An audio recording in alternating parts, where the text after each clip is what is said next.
Bersuka cita, amin? Puji Tuhan. Saya percaya setiap kita akan mengalami kemenangan pertolongan Tuhan dalam ibadah KKR malam hari ini. Amin. Puji Tuhan. Ya, kita akan membaca firman Tuhan yang terambil dari Injil Matius pasal yang ke-22.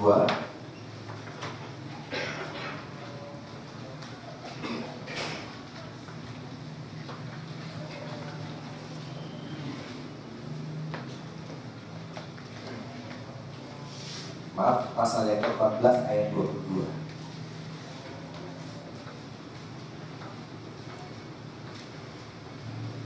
Sudah dapat Bapak Ibu? Amin. Multimedia belum dapat. Coba pas berikan lihat ke atas ya. Kita baca bergantian. Matius pasal 14 mulai ayat 22, saya 22, Bapak Ibu 23 sampai dengan ayat yang ke-33 yang bergantian. Sesudah itu Yesus segera memberitakan murid-muridnya naik ke perahu dan mendaluinya ke seberang. Sementara itu ia menyuruh orang banyak pulang.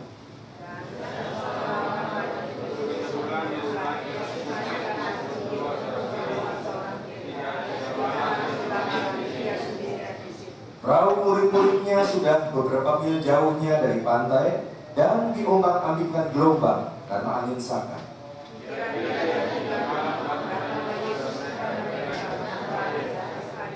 Ketika murid-muridnya melihat dia berjalan di atas air, mereka terkejut dan berseru, "Itu hantu!" Lalu berteriak-teriak karena takut.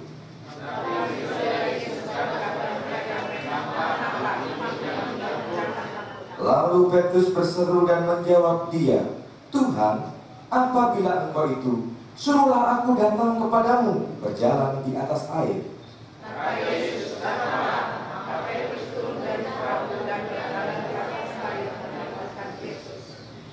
Tetapi ketika dirasanya tiupan angin, takutlah ia dan mulai tenggelam, lalu berteriak, "Tuhan, tolonglah aku."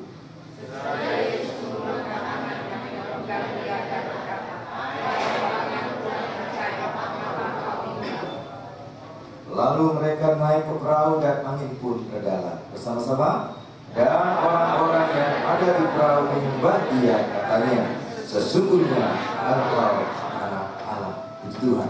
Demikianlah pembacaan firman Tuhan. Diberkatilah setiap kita yang membaca firman Tuhan, merenungkan dan melakukan dalam kehidupan kita. Nah, Bapak Ibu Saudara sekalian, lewat pembacaan kita malam hari ini, saya akan berikan judul dari khotbah saya, yaitu menang atas masalah. Setiap kita tentunya memiliki masalah. Orang kaya punya masalah, orang miskin punya masalah, ya. Bahkan presiden juga punya masalah. Sampai hari ini masalahnya belum selesai. Kalau kita kaji di dalam kehidupan kita, maka masalah itu terjadi karena dua hal. Yang pertama, karena kita yang salah. Dan yang kedua, karena kita yang salah. Yang pertama saya katakan bahwa masalah itu datang menimpa kehidupan kita terjadi karena dua hal. Yang pertama, kita yang salah. Maksudnya begini. Misalkan malam minggu. Biasa kalau malam minggu setiap kita suka ada kabar undangan pernikahan. Begitu kan? Wah, undangan pernikahan. Lalu acara dilaksanakan dan tiba untuk menikmati resepsi. Doakan, setelah berdoa, maka dipersilakan untuk menikmati hidangan.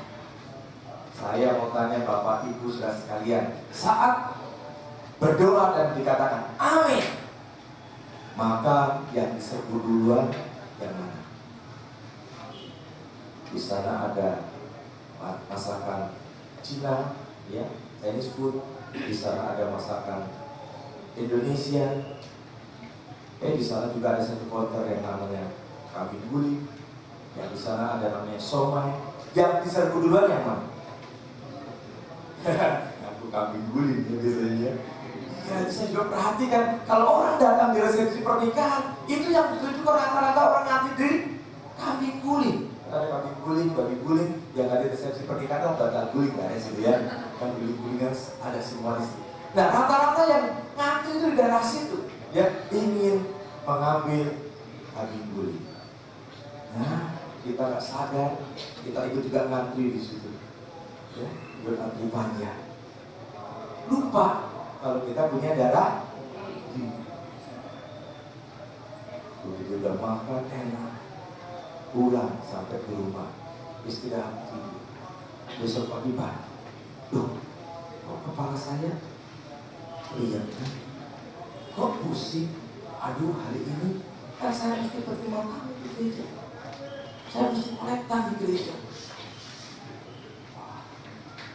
Kalau dia berdoa, Tuhan, tolong sembuhkan aku.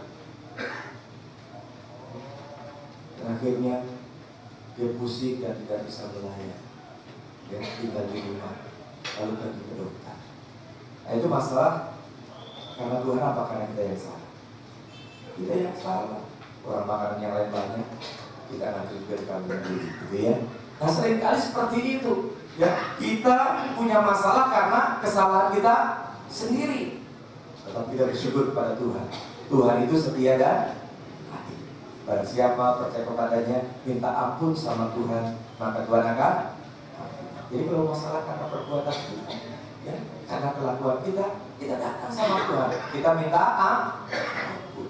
Tetapi ada yang kedua, masalah terjadi menimpa kehidupan kita bukan karena kita yang salah, bukan karena kita yang salah. Kita sudah memberikan perpuluhan dengan baik di gereja, kita sudah menopang penginjilan, kita sudah memberi untuk pekerjaan Tuhan. Bisa kapan masalah menimpa hidup kita? Bisa. Kita lihat aja siapa? Ayub. Wah, kita baca Ayub. Ayub adalah orang yang saleh, orang yang jujur, orang yang takut akan Tuhan dan selalu menjauhi kejahatan. Tapi apa yang terjadi? Masalah menimpa hidup dari ujung rambut sampai ke telapak kaki. Harta bendanya ludes terbakar. Anak-anaknya 10 mati semua. Istrinya satu-satunya yang dia kasih meninggalkan dia juga. Ada uang abang bisa. Gak ada uang abang ini sebenarnya. Nah, istrinya juga meninggalkan dia. Padahal dia orang yang jujur, orang yang saleh, orang yang takut akan Tuhan dan selalu menjauhi kejahatan. Tapi masalah bisa menimpa kehidupan. Nah, lewat konteks yang kita baca tadi, murid-murid pergi ke seberang itu atas kemauannya sendiri apa Tuhan yang suruh?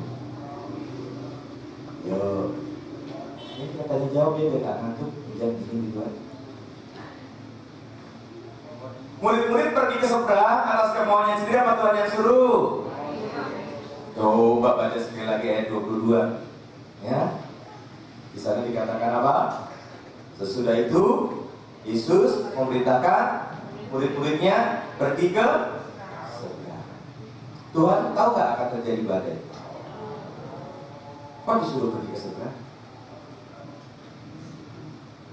Seringkali kita seperti itu, ya. Bapak Ibu sekalian, menjadi orang Kristen bukan berarti bebas dari masalah. Amin. Bukan berarti kita bebas dari masalah. Nah, ini murid-murid disuruh pergi ke seberang, yang menyuruh Tuhan sendiri. Nah, kalau murid-murid sedang menuju ke seberang, di tengah-tengah danau itu terjadi gelombang angin sangat, dan murid-muridnya hampir binasa. Hampir tak. Dari pelajaran ini kita bisa melihat yang pertama, bahwa Allah itu adalah Allah yang bertanggung jawab atas kehidupan kita. Amin. Allah itu adalah Allah yang bertanggung jawab atas kehidupan kita. Kalau Dia memerintahkan pergi ke seberang, maka Dia juga bertanggung jawab atas murid-muridnya. Sebab itu tatkala murid-muridnya sedang bingung bagaimana mengatasi masalahnya, Yesus datang di sana. Ya. Ayat 26 dikatakan di sana kan, Yesus ada di situ. Yang murid-murid ketakutan itu Tuhan apa hantu gitu kan? Bukan hantu. Yang mana kalau lagi ada masalah cuma 2 aja. Kalau nggak Tuhan juga nggak bolak-balik aja Tuhan. Ya. Dari Bapak Ibu Saudara sekalian, saat itu murid-muridnya sedang ketakutan, dalam tekanan, dalam masalah yang besar. Ya, sudah sekian lama ikut Tuhan, lihat Tuhan aja seperti. Kita lihat di sini bahwa Allah kita akan bertanggung jawab atas kehidupan kita. Coba saudara bayangkan. Kan kalimat yang pertama ayat 22 dikatakan sesudah itu. Berarti ada peristiwa sebelumnya. Peristiwa sebelumnya apa? Tuhan Yesus memberi makan kepada 5.000 orang laki-laki, belum termasuk perempuan dan anak-anak. Ya, coba ke atas lagi ayat 20, ayat 15-nya ya, dikatakan di sana kan dikatakan sesudah itu. Kita lihat peristiwa sebelumnya ayat yang 15. Dikatakan di sana menjelang malam murid-muridnya datang sama Yesus. Dikatakan, guru, ini orang sudah ikut kita dari pagi nih, ya, sudah ikut kita dari pagi. Sekarang mereka pasti lapar, suruh mereka pergi ke desa-desa. Nah, ceritanya seperti itu, ya. Suruh pergi ke desa-desa supaya cari makanan. Nah, dikatakan di situ menjelang malam. Menjelang malam kira-kira di tempat Bapak Ibu sekalian jam berapa? Ya, pas buka puasa ya. Menjelang malam kira-kira jam 6 ya. Jam 6 murid-muridnya datang sama Tuhan Yesus. Tuhan, ini orang dari pagi ikut kita ngedengerin Tuhan ngajar ya. Sekarang mereka itu lapar, mesti buka puasa gitu kan ya, mesti makan ya. Tapi Tuhan katakan apa? Beri mereka makanan. Ini rupanya waktu itu ada KKN Tuhan Yesus khotbah, gak ada panitia ya rupanya ya. Jadi gak ada konsumsi waktu itu ya. Nah, Tuhan Yesus memerintahkan kepada murid-muridnya untuk memberi makan. Pusing gak kira-kira? Nah terus, kamu punya duit berapa? Wah, ini cuma ada duit 5.000. Wah, sekarang 5.000 juga buat parkir mau kurang gitu ya saudara ya. Kamu Pak Yones punya duit berapa? Wah, setiap kali dikumpulin duitnya semua buat beli roti juga enggak cukup. Bahkan pabrik roti pun gak ada ya jual buat makan dadakan ya 10.000 orang begitu.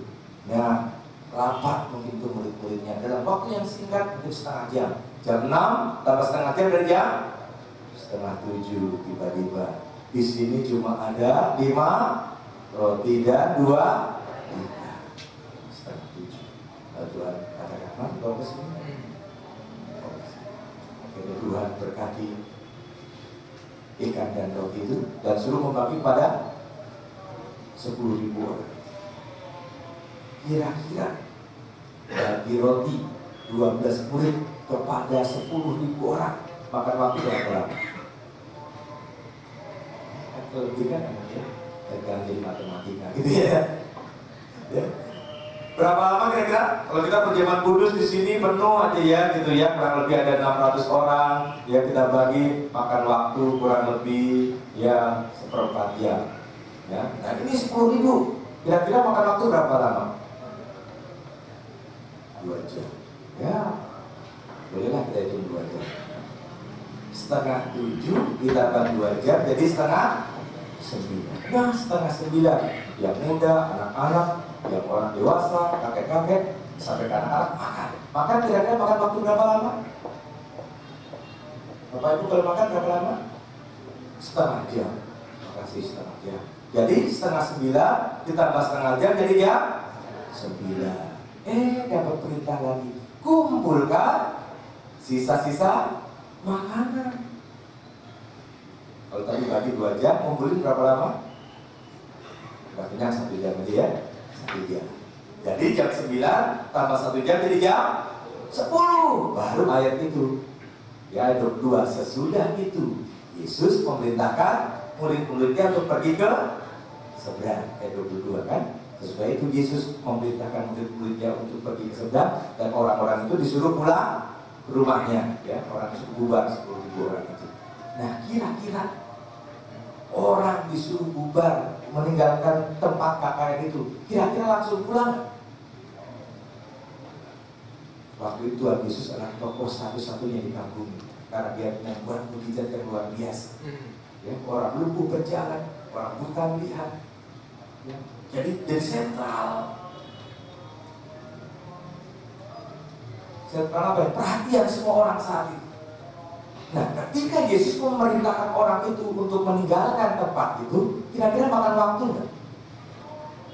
Di sini waktu JP Chandra pujian penyembahan aja udah habis. Bapak terima kasih, amin. Di depan nanti ada bisikinya minta tanda tangannya dulu, itu kan ya. Ada yang di tanda tangan dibuka CD, tanda tangan semua. Makan waktu. Nah ini waktu Tuhan Yesus luar biasa. Dia menjadi sentral perhatian semua orang saat itu. Menyuruh orang banyak pulang, langsung pulang nggak? Saya tidak percaya kalau langsung pulang. Pas juga ada pada ngantri pengen salaman, ya, pengen salaman sama dia, ya. Pengen salaman, pasti ngantri panjang gitu ya. Mungkin ada yang, ini kutil saya belum baik, berdoa sama Tuhan Yesus dulu ya, salaman ngantri lagi gitu ya. Nah kira-kira makan waktu berapa lama? 2 jam cukup?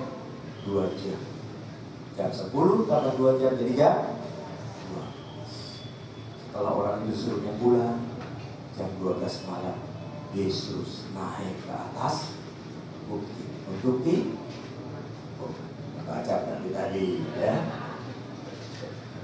Yesus naik ke atas bukit untuk berdoa. Saudara bisa bayangkan kalau zaman sekarang naik ke atas bukit, mungkin ada senter yang pakai baterai kering atau pakai baterai yang biasa isinya 4 baterai ya, punya penerangan seperti ini, naik ke atas bukit enak.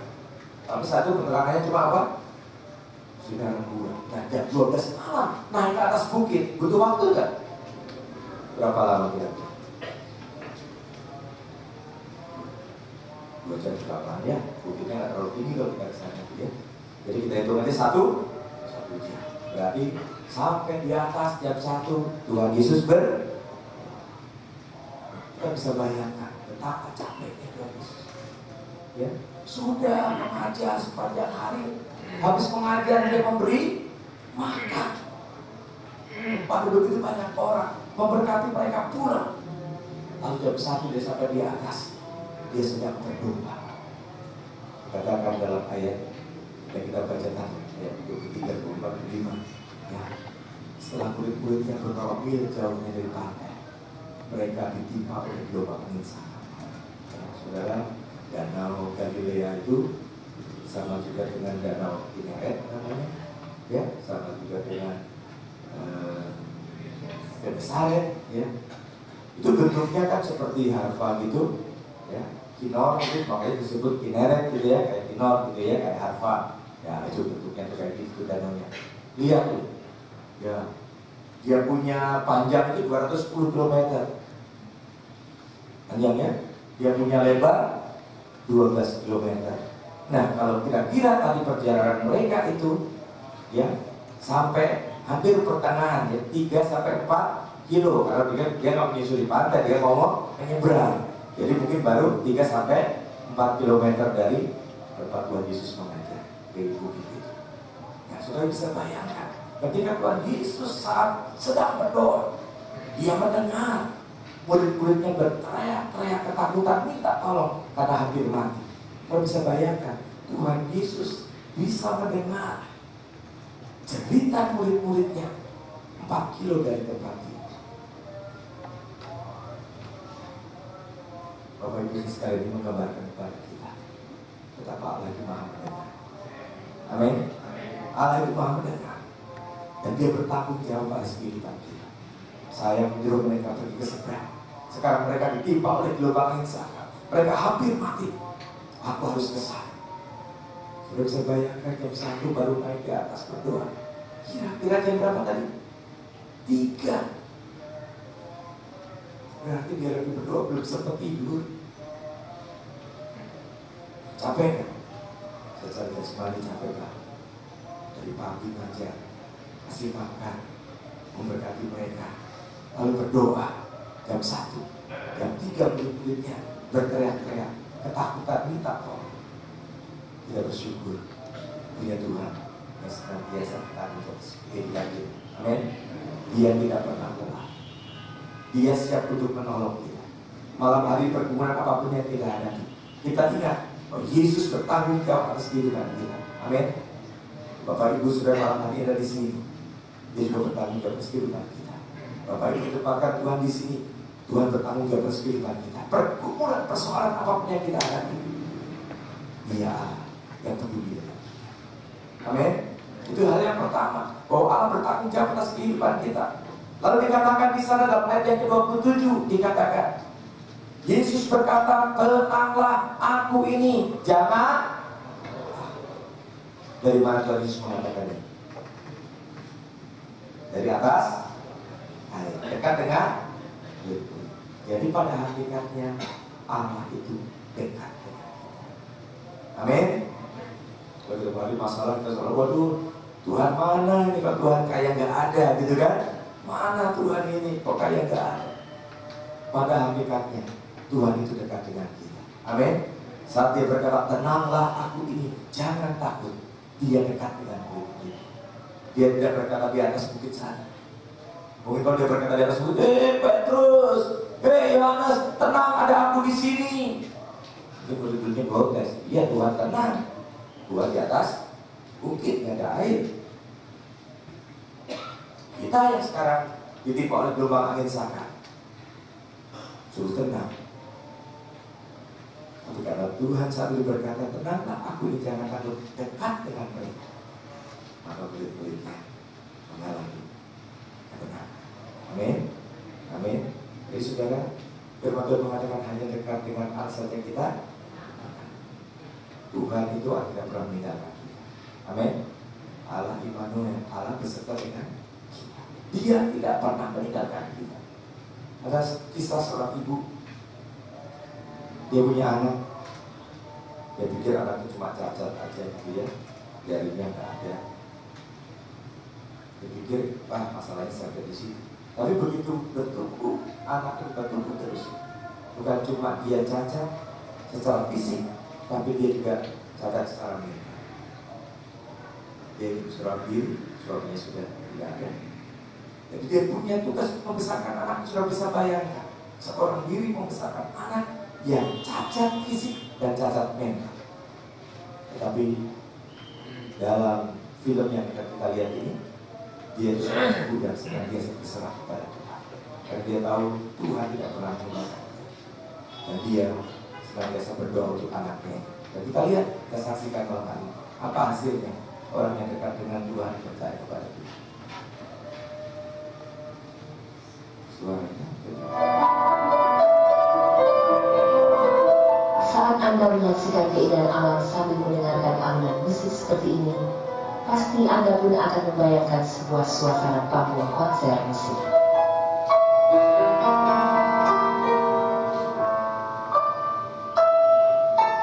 Jika yang tergambar adalah sebuah kesempurnaan, maka itu sangatlah wajar. Komposisi musik yang sangat kompleks ini biasanya disajikan dalam tatanan panggung dan penampilan para musisi yang serba sempurna.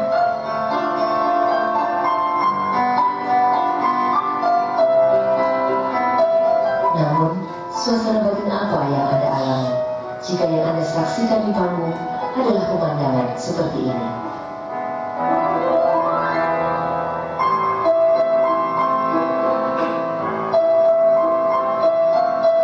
Sang ibu yang kebetulan pernah berprofesi sebagai seorang perawat kesehatanlah yang harus berjuang menjadi orang tua tunggal bagi Hi Ahli.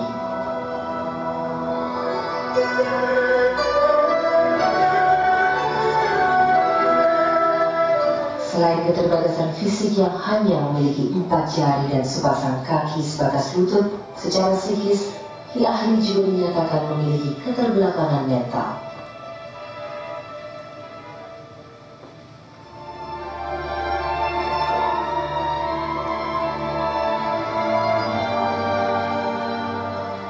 Ibu mana pun pasti tidak mudah menerima kenyataan yang sangat memukul pada saat ini.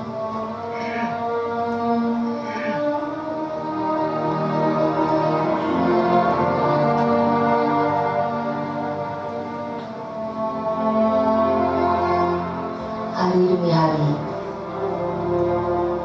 musim demi musim dilalui oleh Hi Ahli dan ibunya dengan penuh kesungguhan dalam mengupayakan kelayakan yang tidak diraihnya.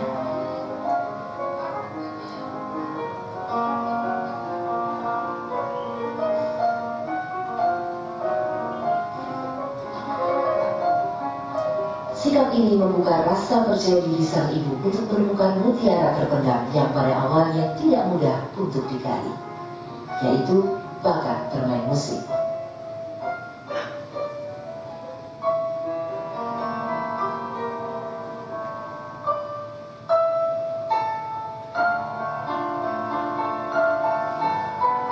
Sang ibu dari balik panggung dengan tidak berhenti berdoa dan penuh optimis selalu mendampingi buah hati tercinta hingga akhir pertunjukan.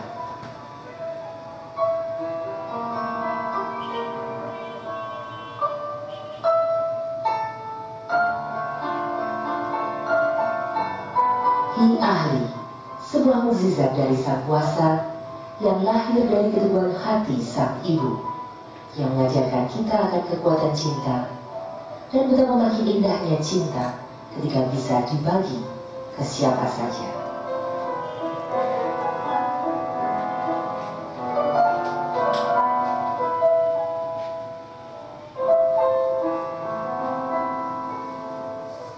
Ya, itu jadi sebuah cuplikan film sedikit ya, yang mengajar kepada kita bahwa Allah bertanggung jawab atas kehidupan kita dan Dia ada yang tidak pernah meninggalkan kita. Amin. Dia bertanggung jawab atas kehidupan kita dan Dia tidak jauh dari kita. Bahkan ada pujian mengatakan Dia hanya sejauh. Oleh sebab itu, saat kita menghadapi persoalan, saat kita menghadapi masalah, kita ingat, oh Dia ada yang bertanggung jawab atas kehidupan. Dalam pekerjaan ini, dalam usaha ini, Dia bertanggung jawab atas kehidupanku. Atas keluarga, Tuhan bertanggung jawab atas keluarga. Amin. Dan Dia tidak pernah meninggalkan. Tatkala murid-muridnya sedang diombak-ambing gelombang menyesakan, Yesus berkata, tenanglah, jangan. Tatkala Bapak Ibu menghadapi masalah, datang kepada Tuhan. Dan Tuhan berkata, tenanglah, aku ini, jangan. Dia tidak pernah meninggalkan kita. Dia hanya sejauh. Kita sudah dua hal belajar dari peristiwa ini. Yang pertama, Allah bertanggung jawab atas kehidupan kita. Lalu yang kedua, pada hakikatnya Allah dekat dengan kita. Lalu yang ke-31, yang ketiga, kita boleh belajar di sana bahwa Allah tidak pernah terlambat untuk menolong. Ayat 31 dikatakan, Yesus segera mengulurkan tangannya dan mengangkat Petrus dan berkata, hai orang yang kurang percaya, mengapa engkau? Kita tahu peristiwanya. Tatkala Petrus sadar bahwa yang di hadapan dia bukan hantu tapi Tuhan, maka Petrus berkata, Tuhan, kalau memang kau itu, suruhlah aku datang kepadamu berjalan di atas. Kita lihat apa yang terjadi. Tuhan katakan, mari datang. Kita boleh melihat peristiwa itu. Petrus keluar dari perahu dan dia matanya tertuju kepada Tuhan, hidupnya tertuju kepada Tuhan. Maka dia bisa berdiri di atas. Bisa berdiri di atas masalah. Masalahnya apa tadi? Air kan? Ada gelombang yang sampai di atas kepala di gelombang. Ya. Tapi tak kalah. Kita melihat Petrus keluar dari perahu itu matanya tertuju kepada Tuhan. Dia bisa berdiri di atas air. Dia bisa mengatasi masalahnya. Memang seluruh masalah itu letaknya di mana? Di kaki. Tapi seringkali orang taruh masalah di mana? Semuanya begini. Seringkali taruh masalah di kepalanya. Jadi kalau jalan dia murung gitu, langsung orang bilang jangan ganggu, dia lagi ada masalah, lagi surprise. Bapak Ibu menyedihkan sekali kalau orang Kristen seperti ini ya, bahwa kita berjalan tapi jalannya stres. Kenapa? Masalahnya ditaruh di atas. Sebetulnya masalah itu di bawah kaki. Hidup kita harus jadi kesaksian supaya orang melihat kita, itu orang lagi susah tapi tetap suka cita aja. Apa sih rahasianya? Langsung ditanya, kok kamu banyak masalah kok tetap suka cita? Ya, tetap ya, bersuka cita Sepertinya tidak ada masalah. Apa rahasianya? Tahu. Datang KKR. Wah. Di sana kita menemukan jawaban. Amin. Namanya KKR, kebaktian kebangunan rohani. Banyak orang datang beribadah kepada Tuhan, ya, datang bawa masalah, pulang tambah masalah. Kita lihat, ya, ketika Tuhan Yesus mengajar dalam dunia ini, di mana Dia mengajak semua orang datang kepadanya dengan masalah, pulang dengan kebenaran. Bapak Ibu percaya di sini Tuhan Yesus, amin. Kita percaya di sini Yesus, maka tatkala kita datang dengan kelemahan, kita akan pulang dengan kekuatan. Kita datang dengan sakit penyakit, kita akan pulang dengan kesembuhan. Amin. Kita beri kemuliaan kepada Dia. Selain Dia Allah yang bertanggung jawab atas kehidupan kita, Dia Allah yang dekat dengan kita, Dia juga Allah yang tidak pernah terlambat untuk menolong apapun pergumulan kita. Seringkali kalau kita maunya instansi, ya, mau makan cepat bikin indomie, saya panas makan kopi gitu ya. Maunya apa yang instan. Kalau ada masalah maunya, Bapak Ibu mau mujizat? Mujizatnya besar apa kecil? Besar. Kalau mujizatnya besar, masalahnya mesti, itu dia. Maunya mujizatnya besar, masalahnya mana ada? Mujizat dari apa? Bapak Ibu sekalian, kita lihat di sini, ya, bahwa Allah itu tidak pernah terlambat untuk menolong kita. Ada seorang hamba Tuhan dikirim ke Kalimantan. Di sini sudah sukses, tapi dia terus berdoa dan Tuhan taruhkan kamu harus pergi ke Kalimantan. Dan akhirnya dia tinggalkan pelayanan di sini, dia buka pelayanan baru di Kalimantan. Dia bawa istrinya dan dia bawa satu anaknya sudah berumur 10 tahun. Ini kisah nyata, ini berita di BD. Dibawa ke Kalimantan, istri dan anaknya untuk membuka pelayanan baru. Waktu masih dari Jakarta, dia masih punya modal uang. Tapi karena di sana masih merintis, belum ada jemaat, ya, lama-lama uangnya juga habis. Nah, kalau uang habis, makanannya juga habis. Nah, suatu saat ini keluarga diperhadapkan, tidak ada makanan di rumah. Lalu anaknya yang 10 tahun ini pagi-pagi jam 8 bilang sama mamanya, "Ma, aku..." Sebagai orang tua sedih gak kalau melihat kejadian seperti ini? Ya, anak yang baru 10 tahun pengen makan tapi gak ada makanan. Dan lalu bapaknya ini, ya, hamba Tuhan ini pintar. Kamu main dulu ke sana. Nanti kalau sudah ada makanan, bapak panggil, ya. Akhirnya anaknya main. Ya, biasanya kalau anak main kan jadi lupa apa? Lupa lapar gitu kan. Tapi yang namanya lupa kan gak bisa lama. Ini perutnya dia mau terus lapar gitu ya. Jam 12 dia pulang. Minta makan sama papinya, "Biar aku lapar mau." Lalu papinya ajak duduk di atas meja, "Ayo kita makan di atas meja." Kita istrinya bingung, masak aja dulu, udah ngajak makan. "Ayo kita semua taruh piring di atas meja. Ini buat papa, ini buat mama, ini buat kamu. Duduklah di atas meja." Lalu hamba Tuhan ini berdoa. Ya, jika ada yang ketok rumahnya, ada makanan gitu kan ya. Berdoanya panjang, lama sekali. Yang namanya juga berdoa, lama-lama juga amin. Gitu kan, gak bisa kata-kata lagi amin. Begitu dia buka mata, belum ada. Yang masuk apa? Itu ya, buka, masuk burung. Digambang dia di sebuah kayu di atas meja makan. Ada kayu seperti itu, kalau sana kan nggak ada plafonnya, jadi cuma kayu itu untuk menopang gentengnya. Nah, dia hinggap di situ. Belum lama berhinggap, itu burung merah, pas di piringnya pendeta.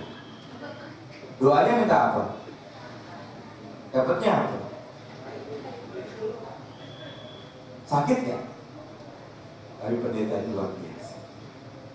Dia nggak marah, dia nggak apa, dia tersenyum, dia suka cita, Pak, cuci piringnya nih, ya nanti buat saya makan. Istrinya, ya, kalau suami dia cuci piringnya.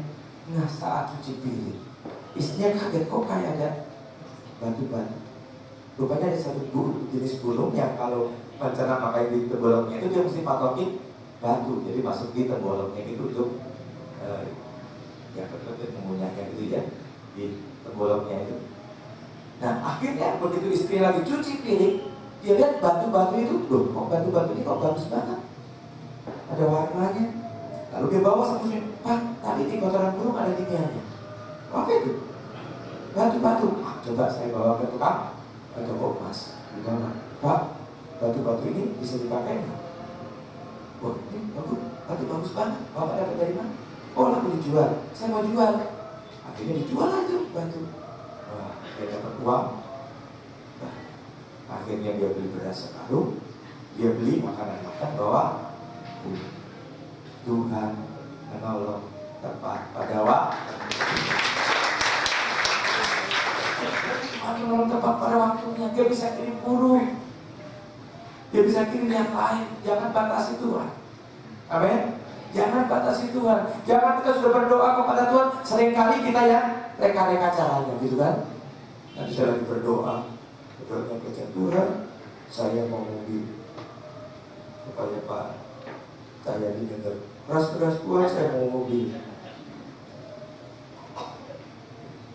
Anak kecil minta, Tuhan, saya mau sepeda. Bapaknya dengar, oh anaknya mau sepeda. Bapaknya dengan dibeliin sepeda.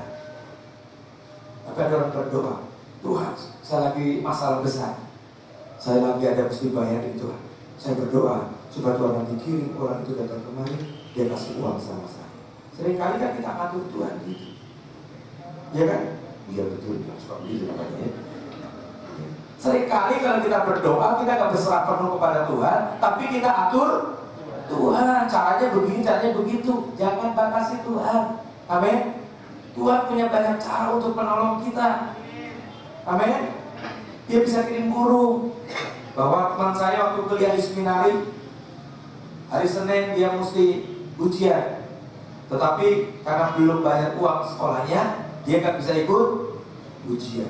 Waduh, hari Jumat dia pusing, Tuhan, gimana ini hari Senin, saya mesti bayar kuliah, belum ada duit, bagaimana ini Tuhan? Dan dia berdoa, ikut doa semalam suntuk hari Jumat. Dia berdoa, Tuhan, nanti Tuhan gerakan hati jemaat supaya ada salam tempel. Gitu saudara ya. Jadi dia ikut doa semalam suntuk, selesai berdoa, ya salaman gak ada yang nempel. Ya, oh mungkin besok hari Minggu ada 3 kali ibadah, saya mau datang beribadah saat berdoa, sungguh Tuhan gerakan hati jemaat supaya ada yang kasih salam tempel. 2 pintu kebaktian sama apa? Jam 9, 10 selesai. Dia ikut jabat tangan, semua jemaat di jabat tangannya. Gak ada yang nempel. Wah, dia berdoa gitu kan. Yang Tuhan gerakan bukannya seperti apa? Yang jam 10 dia ikut lagi ibadah yang jam 10 ya. Ibadah selesai, dia ikut juga salaman. Sampai ibadah selesai, nggak ada yang oh Tuhan mungkin bekerja ya, lewat ibadah sore jam 6 nanti. Dia ikut lagi kebaktian jam 6 sore. Kebaktian selesai, Bapak terima kasih amin. Dia salaman satu persatu jemaatnya sampai jemaat habis, nggak ada yang. Saudara bisa bayangkan, hari Minggu, Seninnya mau kalau dia nggak bisa bayar, dia nggak bisa ikut akhirnya dia pulang ke seminari. Ya lulus, ya sudah. Berarti besok kita selesai ikut ujian. Lalu saudara biasa ke seminari zaman saya dulu jam 5 itu sudah bangun, kan berdoa, ya sampai jam 6, nanti jam 6 kerja bakti. Ada bagian bersih kelas, ada bagian bersih got, ya. Nah, dia pas ke bagian bersihkan got dari depan seminari sampai di pasar NB, ya. Kalau namanya pasar NB, di pasar Timur itu pasar NB namanya, ya. Jadi bagian kerja kedua, wah biasanya kalau habis kerja bakti itu lari-lari buru-buru cari kamar mandi, karena kamar mandinya sedikit, muridnya banyak yang tinggal di asrama. Jadi semua berebut ke kamar mandi. Dia tenang-tenang duduk di depan pos satpam. Dia pikir, ngapain saya mandi buru-buru? Ngapain saya sarapan buru-buru? Orang gak ikut ujian, belum bayar. Sebentar dia termenung di dekat pos keamanan. Saudara seminari dia tentu di depan ada pos keamanan, ya. Dia lagi duduk-duduk depan situ. Tiba-tiba ada seorang pemulung. Ini kalau saya ceritakan siapa pendetanya, pasti sudah kenal. Ini udah jadi pendeta besar yang ditolong ya. Dia lagi duduk di pos keamanan, ada seorang pemulung lagi gendong keranjang. Tiba-tiba dia deketin dia. Kamu mau ujian ya? Iya. Dari tadi malam saya nggak bisa tidur. Kenapa? Ini Tuhan suruh kasih. Ada orang yang lagi duduk di dekat pos keamanan di seminari. Ini tabungan saya 3 tahun. Oh jangan, Bapak udah tabung sekian tahun, jangan kasih ke saya. Enggak, pokoknya tadi malam Tuhan bilang mesti kasih ke kamu.